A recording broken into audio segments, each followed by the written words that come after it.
i-flex ko naman ngayon guys ang bahay naman ng aking kapatid na nagkalat lang ang mga basahan. Ito guys.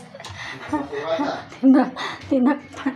Yan guys. Ito naman yung lutuan niya. Ayan. Maliit lang yung bahay niya pero napakaganda naman guys. Oh, tingnan nyo naman yung sahig guys. Ang ganda. Ang kisame. Oh, pailawin na mga ilaw dyan para makita ang ganda. Pangit mo. Oo, di ba guys? Yellow pa yan, oh. Ang ganda guys. Ang ganda ng bahay ng aking sister, oh, di ba? Kapareho talaga ng test ni Marites guys. Ayan. Oh, di ba guys? Ang ganda ng ilaw. Oh, sobra kaganda, oh. Oh, di ba guys? Ang ganda ng ilaw. Oh. Sobrang ganda. Parang nasa hotel. Ha?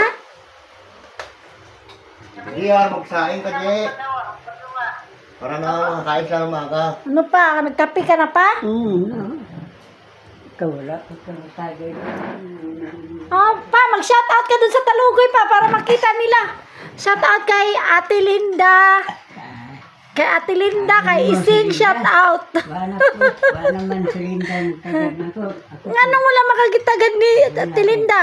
Wala ko ko, ganun na. Nakakay ko eh. Sige, tahas sa sanyo-sanyo sa mga balita sa pastor ako. Kasi bigyan